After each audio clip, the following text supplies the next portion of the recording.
আল্লাহ তাআলা তখন ডাক দিয়ে বলবেন, ও জান্নাতীরা, এই কোরআনের ভেতরে জান্নাতের কথা যা যা ওয়াদা করেছিলাম, বিশ্বনবী তোমাদেরকে যা যা শুনিয়েছে, উলামায়ে কেরাম জান্নাতের যে নাজ নেয়ামতের বর্ণনা যা দিয়েছে সব পাইছো তো?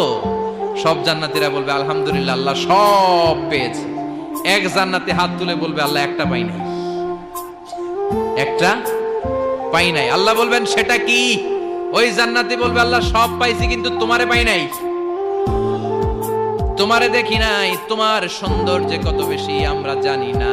দুনিয়া সুন্দর, মানুষ সুন্দর, আসমান সুন্দর, জামিন সুন্দর, সুন্দরে সুন্দরে পাল্লা, জানি না কত সুন্দর তুমি আল্লাহ, জানি না কত সুন্দর তুমি আল্লাহ।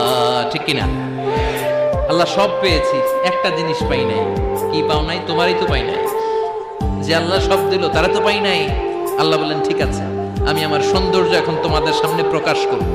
আমার গোপন রহস্যের ভেদ আজকে আমি জান্নাতীদের সামনে প্রকাশ করে দিব। কোন সুবহানাল্লাহ।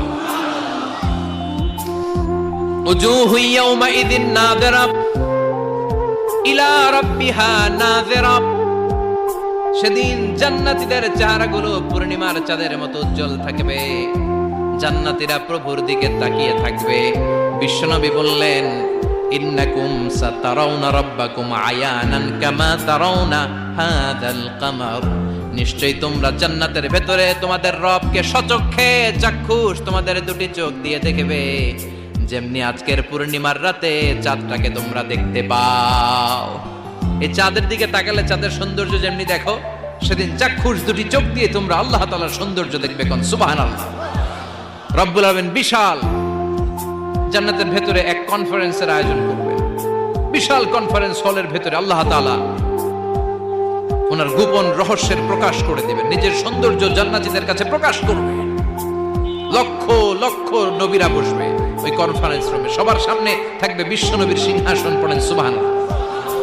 বিশ্বনবীর পরে বসবে অন্যান্য নবীরা, তারপরে সালিহিনরা, সিদ্দিকিনরা, শুহাদারা, তারপরে সব মুমিন বান্দারা। আপনারাও সেদিন থাকবেন ইনশাআল্লাহ। পড়েন। আমরা সেই কনফারেন্স রুমে না থাকলে কনফারেন্স জমবে? কথা কোন? আমাদের থাকাই লাগবে। যে কোনো মূল্যে কনফারেন্স রুমে আমরা ঢুকবো। চিল্লায় বলেন ঠিক কি না? আল্লাহ তাআলা